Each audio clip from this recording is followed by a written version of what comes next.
네, 안녕하십니까. IM증권에서 반도체 담당하는 송명석입니다. 네, 저희 하우스 이름이 이제 하이투자증권에서 IM증권으로 바뀌었습니다. 네, 그리고 7월 달에 제가 월간 반도체 자료에서 말씀드렸던 주요 내용은 지금 그 엔비디아 GPU 포함한 가속기 반도체가 실제로 시장에서 필요한 그런 물량보다 지금 생산이 더 많이 되고 있는 것 같다. 그리고 HBM 역시 현재까지는 공급이 남는다든지 뭐 이런 조짐은 없지만 우리가 그걸 느끼지는 못하지만 또 실제로 HBM 업체들이 생산 지금 하고 있는 물량이 실제로 필요한 양보다 많은 것 같다. 그런 내용으로 이제 말씀을 드렸었어요. 그래서 근데 또 그 이후로 반도체 주가가 굉장히 큰 폭으로 좀 내렸죠. 그래서 뭐 삼성전자는 한 20%, 하이닉스는 거의 뭐 40% 이렇게 지금 주가가 내린 상황이고, 뭐 이 정도 내렸으면 어떻게 보면 거의 뭐 다운사이클의 주가 하락 뭐 이 정도에 지금 준하는 뭐 그 정도의 주가 하락이 하이닉스의 경우는 나온 겁니다. 자, 이런 상황에서 향후에 이제 주가 전망은 어떨 것인지, 또 그리고 어떤 투자 전략을 제가 이제 권해드리는지, 그런 내용을 위주로 해서 오늘은 좀 말씀을 드리도록 할게요. 아무래도 지금 시장의 핵심은 그 AI 서버, AI 뭐 이쪽이 지금 시장의 핵심이기 때문에 요거 위주로 이제 말씀을 드리도록 하겠습니다. 자, 여기 제가 13페이지 이제 내용을 띄워놨는데요. 자, 지금 보시면은 지금 이 AI 서버를 지금 주로 만드는 데가 빅테크 업체들이기 때문에 전 세계 주요 빅테크 업체들의 좀 캐펙스 지금 전망을 한번 보면, 자, 5월 19일자로 그 올해 캐펙스가 얼마나 늘까 전망치를 보면 21.8%로 집계가 됐었는데, 최근에 또 빅테크 업체들이 실적을 발표했잖아요. 그래서 이제 그에 따른 조정들이 있었고, 그래서 지금 23.5% 늘 것이다, 이렇게 지금 전망치가 바뀌었습니다. 그러니까 올라간 거죠. 그래서 이걸로 우리가 알 수 있는 거는 뭐냐면은 좀 빅테크 업체들이 AI에 대한 그런 투자 의지 이런 거는 여전히 굉장히 강하다. 이제 이런 거를 우리가 알 수가 있어요. 자, 그런데 왜 최근에 와가지고 빅테크 업체들 그 다음에 AI 관련주들 주가가 이렇게 큰 폭으로 하락을 했었냐? 자, 얼마 전에 7월 초에 유명한 그 포브스지에서 그 벤처 캐피털 업체인 세콰이어라고 있는데요. 이 회사도 굉장히 유명한 회사입니다.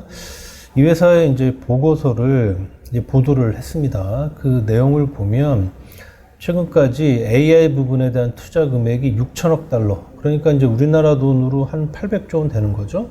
그리고 매출은 40억 달러밖에 안 나와서 한 6조 정도? 뭐 이 정도밖에 안 나왔다. 자, 그런데 과거에부터 보면은 이 IT 업계에서 어떤 메가 트렌드가 이제 발생을 하게 되면 초기에는 마치 군비 경쟁에 비유될 만한 그런 경쟁적인 투자가 몇 년간 있고, 자, 그 다음에는 이제 세콰이어는 투자 환멸기라고 그렇게 이제 얘기를 합니다만, 단기적인 투자 휴지기가 또 오게 된 다음에, 그 다음에 이 시간이 지나고 난 다음에 다시 이제 본격적으로 성장하게 된다. 자, 그런데 지금 이 AI 쪽에 대한 투자도 현재 뭐 투자 금액과 이 매출 관계를 봤을 때는 우리가 지금 현재 한 이 정도 와 있는 거 아니냐, 즉 단기적인 투자 휴지기에 근접하고 있는 거 아니냐, 이제 이런 그 내용으로 보도를 한 거죠. 그래서 미국에서 이거 관련해서 이제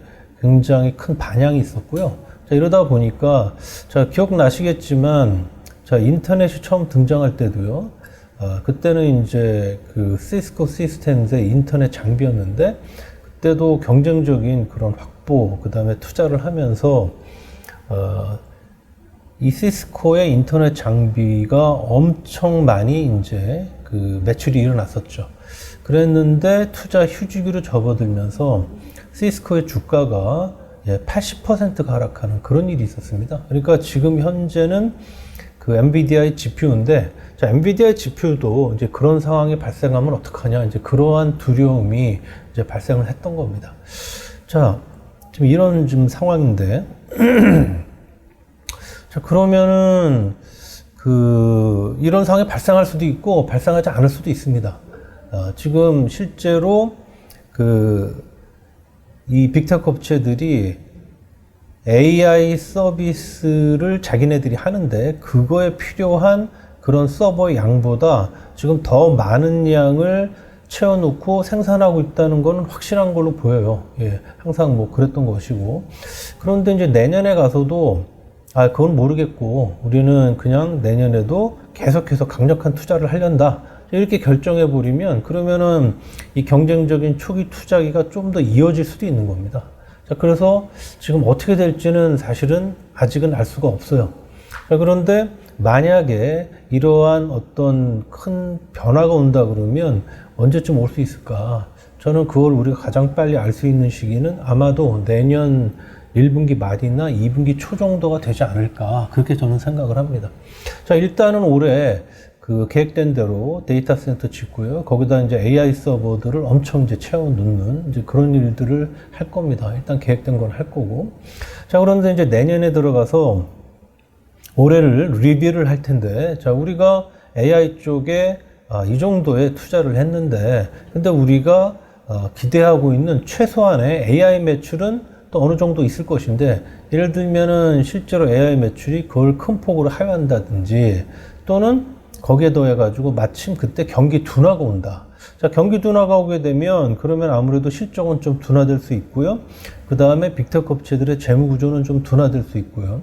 그 다음에 이렇게 많은 투자를 한다는 거는 결국 이제 비용이 증가하는 것이고 감가상각비가 늘어나는 것이기 때문에 그럼 이익률이 또 떨어지는 이제 그런 위험성도 있어요. 자, 그렇게 되면 이제 주주들이 가만히 안 있죠.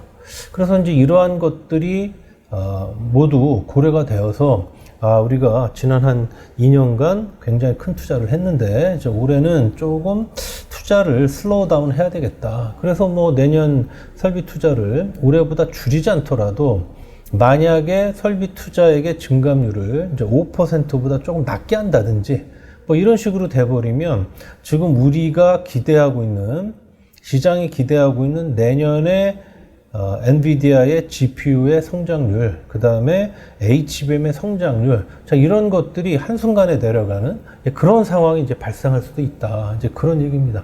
근데 그러한 일이 만약에 발생한다 그러면 저는 가장 빨리 올 수 있는 시기가 내년 1분기 말이나 2분기 초 정도가 될 것이다. 자, 이렇게 지금 말씀을 드리는 거예요. 자, 그래서 이제 제가 저번에 올해 AI 서버의 생산량, 즉 대만 서버 ODM 업체들이 받은 주문량 49만 대다. 이제 이런 말씀을 이제 드렸었고. 자, 그런데 지금 HBM을 탑재하는 이제 가속기 반도체의 올해 생산 가능량은 결국은 이 코어스 패키지 안에 이 가속기 반도체가 들어가니까 이 코어스 패키지의 생산 설비가 업체별로 어느 정도나 할당되냐에 따라서 이 가속기 반도체 생산량이 결정이 되는 것인데, 자, 그래서 이제 엔비디아는 올해 19만 3천 장의 코스케파를 할당받고 이에 따라 생산한다 그러면 472만 9천 개의 그런 GPU를 만들 수 있고요. 그 다음에 AMD가 4만 장 할당받아서 64만 개, 인텔이 8천 장 할당받아서 20만 개. 자, 그리고 이제 브로드컴이라는 회사 말씀을 많이 들으셨을 텐데, 브로드컴 같은 데서 제공하는 ASIC이나 FPGA라는 반도체 기반으로 빅테크 업체들이 자체적으로 만드는 가속기 반도체들이 또 있죠. 그래서 이제 한 11만 장 코스를 할당을 받아서 374만 9천 개. 자, 그래서 이걸 다 더해보면 올해 가속기 반도체 생산 가능량이 이제 931만 8천 개가 만들어질 수가 있는 겁니다.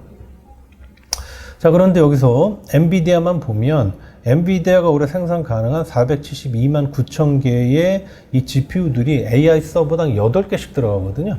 자, 그래서 여기서 나누기 8해 보시면 그러면 엔비디아 GPU만 가지고 생산 가능한 AI 서버가 59만 대입니다. 자, 그리고 이 AMD랑 인텔 GPU까지 감안하면 67만 대의 AI 서버가 만들어질 수 있고요. 그 다음에 빅테크 업체들이 자체적으로 만드는 GPU 가속기 반도체 다 포함하면 훨씬 많겠죠. 자, 그러니까 사실은 지금 엔비디아 GPU만 가지고도 올해 대만 서버 ODM 업체들이 주문받은 AI 서버를 다 만들고도 남는 그런 상황이라는 거예요. 자, 그럼 왜 지금까지 이렇게 생산량이 수요량보다 많은데 이게 티가 안 나냐? 왜 남는다는 얘기가 안 나오냐? 자, 첫 번째로는 자, 말씀드렸지만 이제 미국 빅테크 업체들도 자기네들이 올해 일단은 뭐 실제로 AI 매출이 얼마나 나오든 간에 데이터 센터 어느 정도 짓고 그 안에 AI 서버는 올해 얼마나 많이 채워넣겠다라는 일단 계획이 있으니까 실제로 필요한 것보다 일단 더 AI 서버를 만들고 있는 그런 수요가 있고요. 자, 두 번째로는 최근 특히 이 중국 빅테크 업체들에 관련한 뉴스들이 지금 자주 나오고 있는데, 자, 그래서 얼마 전에 이런 뉴스가 나왔죠. 지금 중국향으로 엔비디아가 이 H20이라는 GPU를 지금 중국에 공급하고 있습니다. 다른 것들은 못 들어가죠. 미국 정부가 못하게 해서. 그 다음에 중국에도 화웨이나 바이트댄스 같은 회사들이 자체적으로 GPU를 만들어요. 그런데 이런 GPU들은 엔비디아의 최신 GPU 대비해서 성능이 뭐 5분의 1도 안 되고 뭐 이렇습니다. 자, 그래서 최근에 중국 빅테크 업체들이 미국의 빅테크 업체들을 통해서 우회적으로 엔비디아의 최신 GPU들을 지금 확보하고 있다. 이제 그런 뉴스가 얼마 전에 나왔죠. 그리고 이제 지난주에 또 어떤 뉴스가 있었냐면 중국 빅테크 업체들이 삼성전자의 HBM을 열심히 긁어모으고 있다. 이제 이런 뉴스도 나왔습니다. 그래서 지금 8월 달에 중에 미국에서 중국향으로 뭐 HBM 포함한 이런 반도체의 판매를 제한하는 새로운 어떤 그런 조치를 발표한다 뭐 이런 얘기도 있었습니다만, 중국 빅테크 업체 입장에서는 언제 이러한 가속기 반도체나 HBM 같은 것들이 공급이 끊어질지 모르기 때문에 지금 필요한 거 그 이상으로 굉장히 열심히 지금 재고를 쌓아놓고 있다 뭐 그런 얘기가 되는 거예요. 자, 그러다 보니까 좀 남더라도 이러한 가수요가 있다 보니까 그런 티가 아직은 안 나고 있다 그 말씀입니다. 자, 그런데 이제 만약에 재고가 계속 이제 쌓여가지고 더 이상 쌀 수 없는 상황이 발생을 하거나 또는 내년 1분기 말 2분기 초 가서 말씀드렸던 것처럼 빅테크 업체들이 올해는 조금 투자를 슬로우 다운 해야 되겠다. 이런 그 결론을 내게 되면 그러면은 갑작스럽게 이제 이러한 수요가 둔화되면서 이제 가속기 반도체의 공급이 과잉인 이런 현상으로 갈 수 있는 그런 위험이 있다는 그런 내용입니다.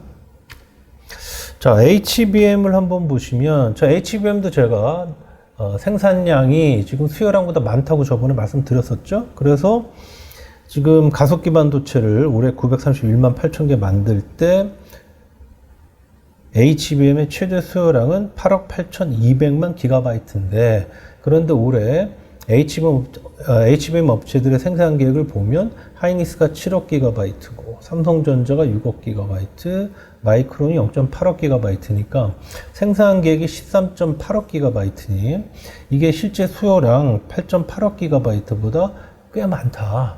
네, 그렇게 말씀을 이제 드렸었습니다. 자, 그래서 올해 엔비디아가 필요한 HBM의 양은 여기 보시는 것처럼 5억 6,400만 기가바이트입니다.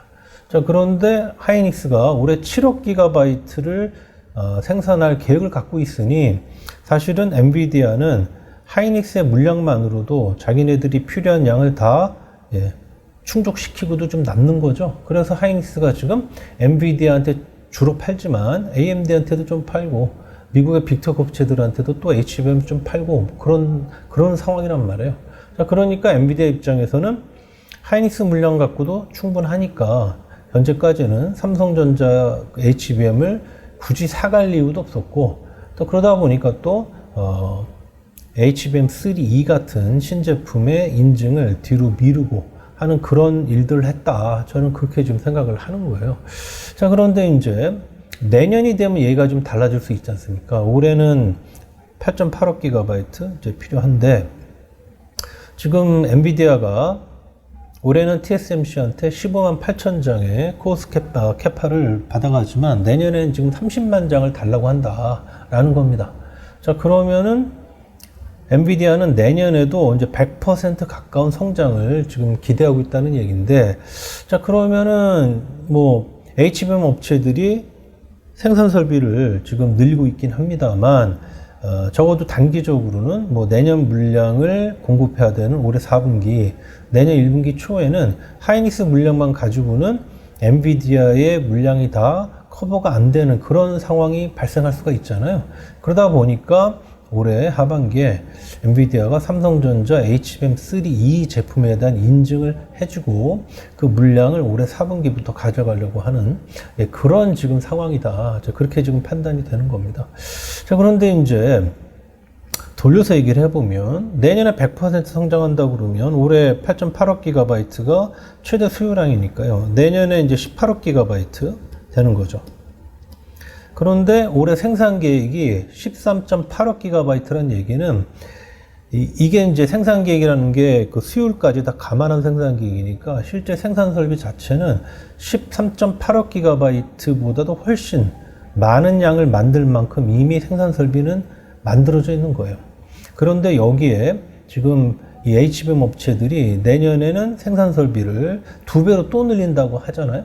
자, 그러면 내년에도 삼성전자의 HBM에 어떤 문제가 있다. 그러면 이제 하이닉스의 HBM은 수급이 여전히 이제 타이트하겠지만 삼성전자가 본격 공급이 시작이 되면 자, 그러면 제가 볼 때는 이거는 좀 공급 과잉에 관한 신호가 아니냐.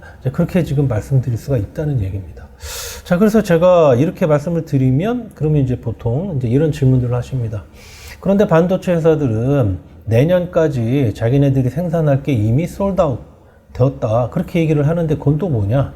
즉, 뭐 엔비디아라든지 뭐 빅테크 업체들이라든지 AMD라든지 뭐 중국 회사라든지 이런 데들에서 내년에 HBM 만들 거 다 이미 사가기로 했다. 그런데 공급이 과잉이라는 거는 말이 안 되지 않냐, 이제 그런 질문을 하시는데, 자, 메모리 업계에서는요, 이런 일이 종종 있습니다.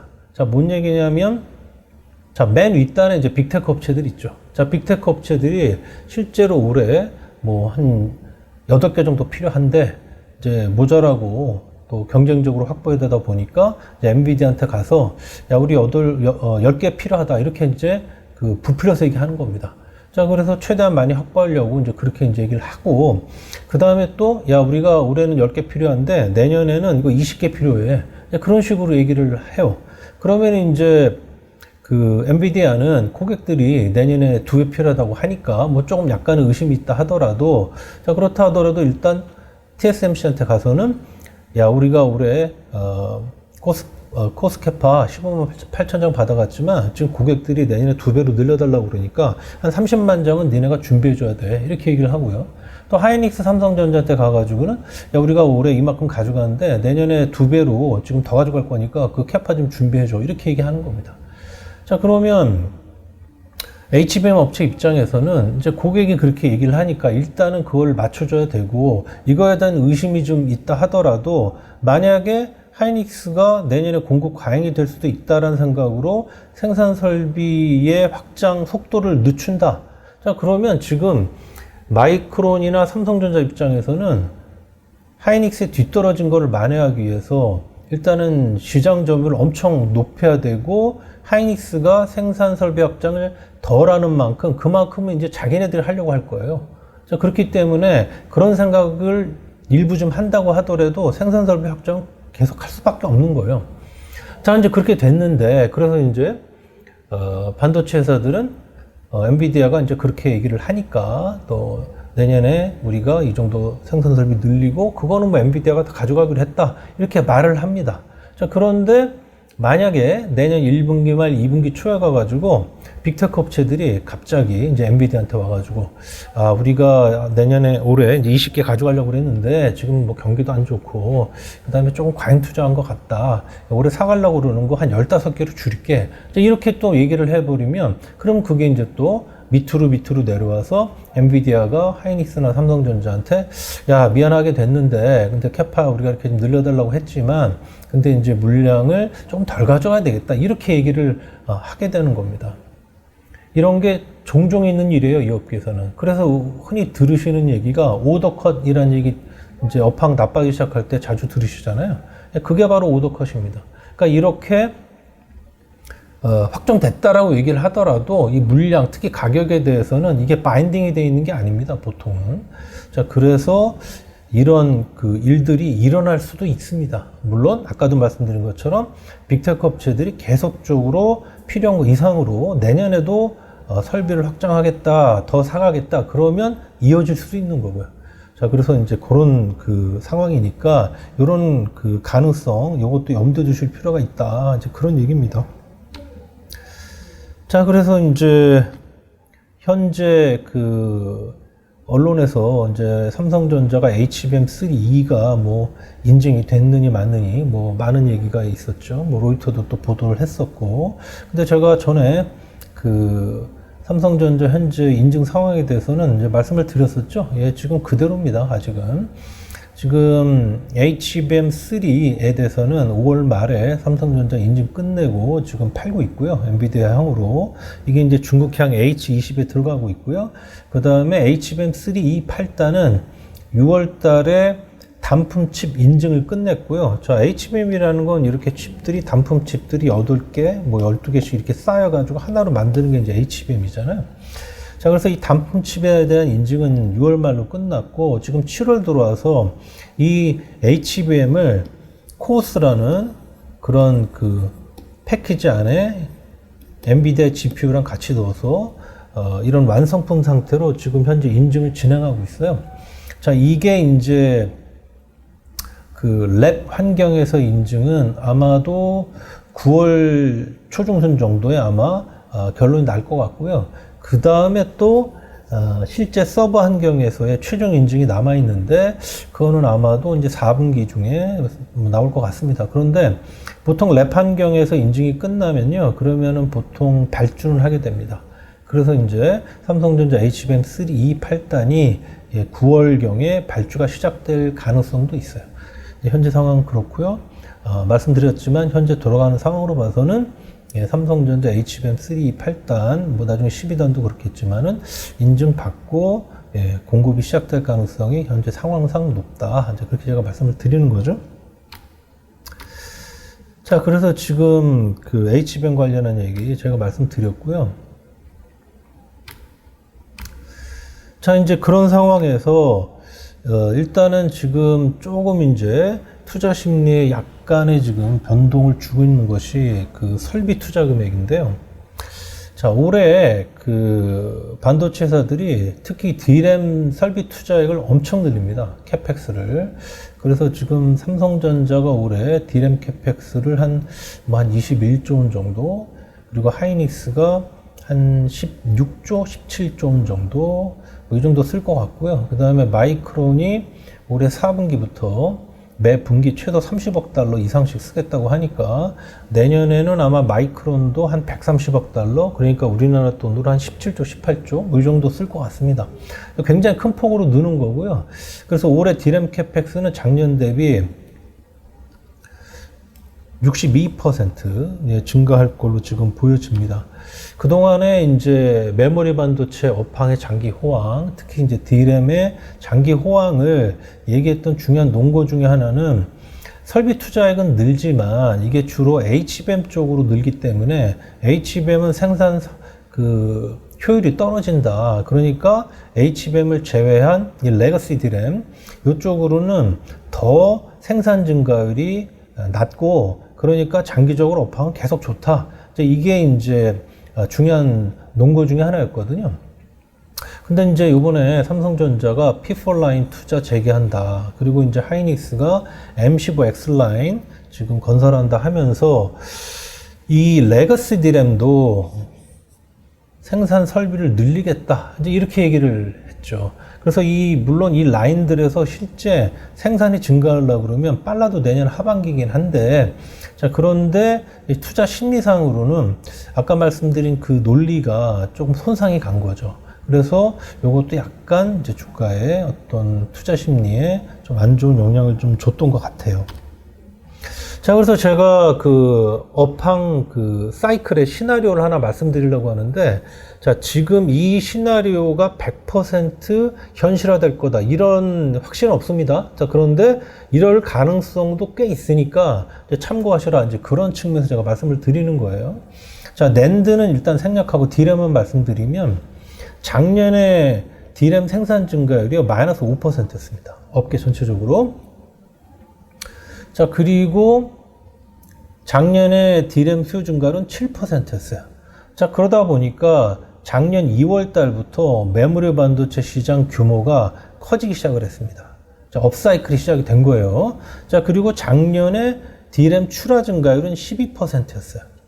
자, 그러니까 출하 증가율이 생산 증가율 대비해서 무려 17%포인트나 높았죠.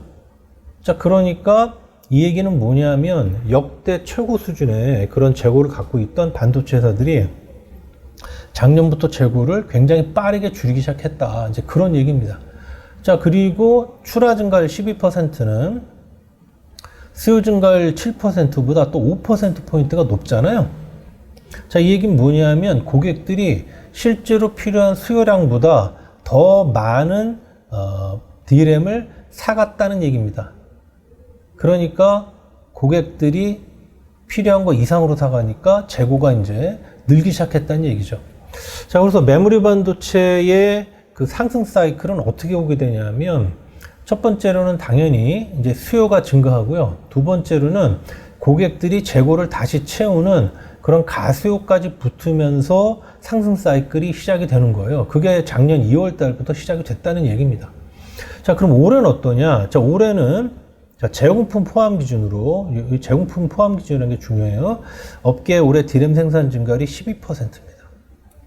자, 그리고 올해 수요 증가율은 16.7% 이상이 돼요. 제 기준으로 그렇습니다. 아마 16%, 17% 정도 될 거라고 보는 거예요. 자, 그리고 올해 출하 증가율은 DRAM이 21% 이상이 돼요. 자, 그러니까 올해도 출하 증가율이 생산 증가율 대비해서 9%포인트가 높지 않습니까?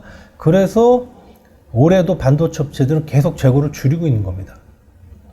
그래서 2분기 말 기준으로 하이닉스는 DRAM 낸드 재고가 다 한 4주, 5주 수준, 삼성전자도 한 6주 정도 이렇게 줄어서 거의 정상 수준으로 재고가 내려온 그런 상황입니다. 자, 그런데 올해 출하 증가율 21%냐 수요 증가율 16, 17%보다 또 4, 5% 정도가 높지 않습니까? 자, 그 얘기인 즉슨 또 올해도 고객들은 계속해서 실제로 필요한 수요량보다 더 많이 사가고 있다는 얘기고, 즉 고객들의 재고는 올해도 늘고 있다는 얘기가 되는 거예요. 자, 다운 사이클은 보통 어떻게 오게 되냐면 첫 번째로는 당연히 경기가 둔화되고 그 다음에 반도체 수요 증가율이 떨어지고 거기에 또 고객들이 재고를 계속 쌓았다가 이제 이 재고가 너무 많이 늘어나서 재고를 줄이기 시작할 때 보통 그렇게 되면 어떻게 되냐면 필요한 거 이하로 이제 주문을 주게 되고요. 그렇게 되면은 우리가 이제 아까 잠깐 말씀드린 오더 컷이라는 현상이 발생을 하게 되는 겁니다. 자, 그렇게 해서 이제 다운 사이클이 시작이 되는 거예요. 자, 그런데 지난 20년간 보면 다운 사이클의 보통 기간은 1년에서 1.5년 정도 지속이 되고요. 상승 사이클이 보통 1.5년에서 2년 정도 지속이 되어 왔습니다. 거의 그랬습니다. 자, 그럼 요번 사이클이 2년 상승 사이클이라고 한번 가정을 해보면 작년 2월 달부터 올랐으니까 내년 2월, 3월 정도까지 상승 사이클이 시작이 되고 그 다음부터는 둔화될 수 있다는 얘기가 되는데, 근데 제가 아까 말씀드린 것처럼 마침 그때 이제 경기가 둔화되고 빅테크 업체들이 AI에 대한 투자를 조금 슬로우 다운한다 이런 결정을 내려버리게 되면, 자, 그러면은 이제 그때부터 하락 사이클이 시작이 되는 그런 모습이 나올 가능성이 있다는 거죠. 자, 그래서 과거에 뭐 항상 그랬으니까 요번에도 반드시 그럴 거다 이런 건 없죠. 그래서 이번에 안 그럴 수도 있어요. 그래서 말씀드렸던 것처럼 빅테크 업체들이 올해도 무조건 늘린다 이래버리면 뭐 내년에도 계속 그 상승 사이클이 이어질 수도 있는 거예요. 그런데 만약에 이러한 가능성도 상당히 지금 있기 때문에 저는 이런 가능성을 일단은 감안을 좀 하시고 계시는 필요는 있겠다라는 얘기고요. 만약에 내년 1분기 말경, 뭐 2분기 초일 수도 있겠지만 메모리 반도체 다운 사이클이 오게 되면 그러면 주가가 이런 업황을 한 6개월 정도 선행하고 그런 이제 특성이 있죠. 제가 이제 자주 말씀드린 내용이지만 그러면 이제 주가는 또 미리 내릴 수도 있다. 이제 그런 얘기가 되는 겁니다. 가능성을 염두에 두시라. 자, 그래가지고 제가 그 OECD 경기선행 지수를 자주 말씀을 이제 드리지 않습니까? 그래서 OECD 경기선행 지수가 하락 전환을 하면 그러면 이제 반도체 주가도 하락 사이클에 접어든 거다. 제가 그렇게 이제 늘 말씀을 이제 그동안 드려왔고, 그거는 뭐 여기 그림 29 보시면 뭐 그대로 나오죠. OECD 경기선행지수랑 삼성전자 하이닉스의 PB 배수 즉 주가는 보시는 것과 같은 이런 동행 관계가 있는 그런 상황이니까요. 자, 그런데 OECD 경기선행지수는 지금 어떻냐? 일단은 올해 6월까지 이 OECD 경기선행지수가 나와 있는데요. 6월까지 지금 20개월간 상승세가 지속이 됐어요. 그러다 보니까 반도체 주가도 22년 10월부터 6월까지는 계속해서 올랐던 겁니다. 자, 그런데 이제 여기 보시면 오른쪽 그림에 OECD 경기선행지수랑 OECD 경기선행지수 YOY 증감률을 비교해 보면, 자, 증감률의 특성상 당연히 증감률이 OECD 경기선행지수 그 자체값보다는 이제 선행을 하거든요. 여기 보시면 이제 선행하잖아요. 여기도 약간 선행하고, 예, 여기도 선행하죠.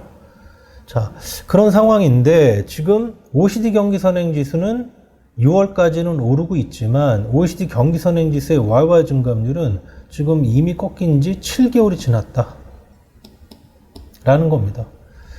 자, 그래서 제가 과거에 그러면 OECD 경기선행지수랑 OECD 경기선행지수의 YOY 증감률 간의 시간차를 한번 분석을 해봤더니 짧으면 3개월, 길면은 뭐 9개월 정도 이렇게 시간차가 나더라. 자, 그러면 지금 6월까지 OECD 경기선행지수는 올랐는데, 그런데 지금 YOY 증감률은 꺾인 지 7개월 됐고, 시간차는 뭐 9개월 정도 난다고 보면 6월에다가 2개월 더했을 때 올해 8월 수치, 우리가 실제로 알게 되는 건 9월 달에 알게 됩니다만 OECD 경기선행지수가 8월 정도부터 하락할 수 있다는 얘기가 되죠. 자, 이 역시 요번에는 더 길어질 수도 있는 겁니다. 어쨌든 과거에 이제 그랬으니까 요번에도 그렇다 하면 8월 정도에 OECD 경기선행지수가 하락할 가능성이 있다는 얘기고, 자, 그러면 제가 반도체 주가랑 OECD 경기선행지수는 보통 동행관계인데 최근 와서는 반도체 주가가 OECD 경기선행지수보다 한 달 정도 빠른 경우도 있어요. 자, 그러면 7월 달에 시작된 반도체 주가의 그 조정이 사실은 알고 보니까 하락 사이클의 시작이었다. 이렇게 나중에 가서 해석될 수도 있는 거란 얘기입니다. 나중에 OECD 경기선행지수가 더 상승했다가 하락한다 그러면 그 얘기는 뭐냐면은 반도체 주가의 추세 하락 이전에 요번에 주가 이렇게 내렸고 반등 나오고 그 다음에 이제 내려간다는 얘기가 되는 거죠. 자, 그래서 이거는 뭐 어떻게 될지는 좀 더 지켜봐야 돼요. 그래서 OECD 경기선행지수가 뭐 8월 달에 내릴 수도 있고 아니면 뭐 9월, 10월 그 이후에 내릴 수도 있는 겁니다. 그래서 아직 정확하진 않아요. 그런데 만약에 8월 달에 내린다고 하면 그럴 가능성이 있으니까 그러면 이제 최근에 주가 하락이 추세 하락의 시작일 수도 있고, 만약에 나중에 하락한다 OECD 경기선행지수가, 그러면 주가 하락했다가 반등 나오고 그 다음에 추세 하락할 수도 있다. 이제 이런 얘기가 된다라는 얘기입니다. 자, 이에 따른 준비는 좀 해야 된다, 그런 말씀이고요. 자, 회사별로 한번 보면, 자, 삼성전자. 자, 삼성전자 주가가 이제 최근에 이제 반등이 좀 나오고 있습니다. 자, 나오고 있는데 지금 어제 주가 기준으로 보면 지금 주가가 좀 반등이 나와서 오늘은 좀 1.32배 정도인 것 같아요. 어제 주가 기준으로 올해 예상 BPS 대비해서 PB 배수가 1.32배. 자, 삼성전자는 역사적 중간 배수가 1.37배예요. 그러니까 중간 배수 지금 밑에 있죠. 그리고 직전 고점 배수는 1.57배였습니다. 그리고 직전 저점 배수는 1.26배였어요. 그러니까 주가가 삼성전자는 HBM 사업이 어떻게 될 거냐, 그 다음에 경기가 어떻게 될 거냐, 이런 거에 따라서 중간 배수 뚫고 올라갔다가 뚫고 내려왔다가 뭐 이러고 있는 상황이라는 겁니다. 자, 여기서 제가 최악의 경우에 그러면 삼성전자 주가는 얼마까지 빠질 수 있냐, 이 말씀을 좀 드릴 건데, 다시 한번 말씀드리지만 이건 최악의 경우예요. 자, 그래서 자, 내년하고 내후년에 삼성전자의 순이익이 적자로 들어설 가능성은 사실상 거의 없다, 그렇게 봅니다. 특히 내년에는 없을 거라고 봐요. 왜냐하면 실적은 내년에 올해 대비 더 좋아질 거거든요. 자, 업황이 나빠지는데 왜 내년 실적이 우리보다 좋다고 그러냐 이렇게 얘기하시는 분이 있는데, 자 보시면은 자 1분기, 2분기, 3분기, 4분기 자 이렇게 실적이 올라갔습니다 올해. 자 그런데 내년 1분기 되면 내년 1분기에도 삼성전자는 그 스마트폰 부분이 좋아지니까 뭐 메모리가 나빠져도 1분기까지는 실적 올라갈 거예요. 그리고 2분기부터 나빠진다고 치죠. 자 그렇다 하더라도 올해 중간 그 다음에 내년 중간을 볼 때 내년 중간이 더 높죠. 그러니까 분기상으로는 실적이 꺾인다고 해도 연 단위로는 내년에 삼성전자 하이닉스 실적은 올해보단 좋을 거예요. 자 그리고 실적은 만약에 업황이 둔화되면 26년에 좀 큰 폭으로 나빠지겠죠. 뭐 이렇게 갈 수 있으니까. 자 그렇다 하더라도 적자로 돌아서지만 않으면 이 BPS라는 거는 적자 나야, 순적자가 나야 이제 BPS가 주는 거기 때문에 올해 BPS 값은요 향후의 최저값입니다. 내년 내후년 BPS가 올해보다 낮을 수가 없다는 거예요. 자 그리고 지난 10년간 삼성전자의 연간 저점 PBBS들을 평균을 내보면 1.08배입니다. 자 1.08배. 이게 평균 저점 배수예요. 물론 뭐 때에 따라서는 이거 밑으로 가는 경우도 있어요. 자 그런데 BPS를 지금 최저값으로 제가 잡아놨잖아요. 그러니까 PB 배수값이 조금 내려간다 해도 그래도 BPS를 최저로 잡아놨으니까 상쇄되는 면이 있는 거죠. 그래서 이 올해 BPS에다가 이 1.08배 곱해보면 61,000원의 주가가 나오는데, 자 그러니까 뭔 얘기냐면 향후에 경기가 둔화되는 게 확실하고 그 다음에 업황, 그 다음에 삼성전자 실적이 둔화되는 게 확실한 그런 최악의 경우로 갔을 때 삼성전자 주가는 현재 주가 대비해서 한 16% 정도, 지금 뭐 반등이 나왔으니까 이거보다 조금 더 내려갈 수도 있겠지만 뭐 10%대 중후반 정도의 하락 가능성이 있다 추가적으로, 뭐 이런 얘기가 되는 거예요 최악의 경우에. 자 근데 지금 삼성전자가 HBM 경쟁력이 좀 강화될 가능성이 높다라고 제가 말씀을 드렸잖아요. 엔비디아가 사갈 가능성이 높다고. 그 다음에 주가가 단기적으로 보니까 한 20% 정도 쭉 내렸더라고요. 뭐 이런 상황에서 이렇게 단기적으로 주가도 많이 내렸고 또 HBM 경쟁력도 강화될 가능성도 높고 하면 지금 이 상황에서 주가가 이렇게 급락한 상황에서 본격적으로 삼성전자 주식을 매도를 해야 되냐? 저는 그거는 조금 아니라고 봐요. 왜냐하면 지금 뭐 최근에 반등도 나오고 있습니다만 아직 시장에는 이 AI에 대한 그 기대감은 여전히 살아있다. 그리고 엔비디아에 대한 그 기대감도 많이 낮아졌잖아요, 지금. 자, 그러다 보니까 이제 8월 23일인가요? 엔비디아가 실적 발표하는데 그때 실적이 웬만큼만 나와도 또 그게 주가 상승 요인으로 작용할 가능성도 있어요. 자, 그러니까 주가가 쭉 내려서 이제 반등이 나올 수 있는 그런 가능성도 있기 때문에 저는 지금은 본격적으로 매도하시는 것보다 자, OECD 경기선행지수가 하락하는 걸 보고 본격적으로 매도하시는 그런 전략이 좋지 않냐 그렇게 본다는 얘기예요.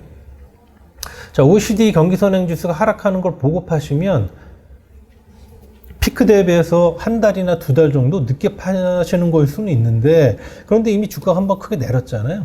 그러니까 중간에 이렇게 또 반등 나올 수 있는 이런 가능성까지 고려하면 저는 지금은 좀 지켜보시고 나중에 OECD 경기선행지수가 하락하는 거 보고 그 다음에 본격적인 매도를 하시는 게 어떨까 그렇게 본다는 겁니다. 자, 하이닉스도 똑같아요. 하이닉스는 지금 뭐 한 1.8배 될 것 같습니다. 반등이 나왔으니까. 근데 이 회사가 직전 고점 배수가 무려 2.63배였어요. 직전 저점 배수는 뭐 1.68배 뭐 이랬단 말이에요. 그래서 주가가 최근에 여기 34%라고 제가 적어놨지만 이건 종가 기준이고 그냥 그 고가 저가 기준으로 보면 39%가 하락을 했더라고요. 이 정도면 사실은 거의 뭐라 그럴까요? 다운사이클이 실제로 와도 사실은 뭐 이 정도 하락했다 그러면 뭐 상당히 하락했다. 뭐 이렇게 말씀드릴 수 있을 정도의 큰 주가 하락이 나온 거예요.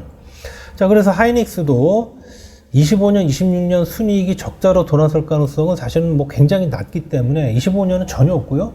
26년에 혹시 뭐 날 수도 있겠지만 가능성 굉장히 낮죠. 그래서 올해 BPS가 향후의 최저값이고, 자, 하이닉스가 지난 10년간 연가 저점 PBS 평균값이 0.97배거든요. 자, 그래서 이거 곱해보면 91,500원에 그런 주가가 나옵니다. 자, 91,500원이면 좀 놀라실 수도 있어요. 지금 현재 주가 대비해가지고 앞으로도 한 45% 정도 더 빠질 수 있다는 얘기 되니까. 자, 그래서 경기나 반도체 업황이 확실히 둔화된다. 그래서 하이닉스 주가가 옛날에 받았던 최저 배수까지 내려간다. 자, 이런 최악의 경우에 주가가 추가적으로 한 40% 뭐 이렇게 더 빠질 수도 있다. 뭐 이런 얘기입니다. 그러니까 여기서 확실한 건 뭐냐면 나중에 주가의 추세 하락이 온다 그러면 삼성전자보다 하이닉스가 더 많이 빠질 거라는 건 100% 확실하다는 얘기입니다. 자, 그런 이제 상황이 발생할 수 있는데, 다만 말씀드렸지만 요번에 이미 뭐 39% 빠졌잖아요.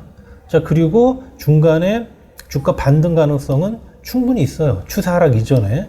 그러니까 지금은 본격 매도하시기보다는 조금 지켜보시고, 그 다음에 반등 나온 이후에 OECD 경기선행지수 하락한다고 그러면 그때 본격적으로 매도하시는 전략이 저는 적절하다. 그렇게 지금 판단을 하는 겁니다. 자, 지금까지 이제 반도체 8월 자료에 대해서 설명을 이제 드렸습니다. 자, 다음 달에 또 뵙도록 하겠습니다. 감사합니다.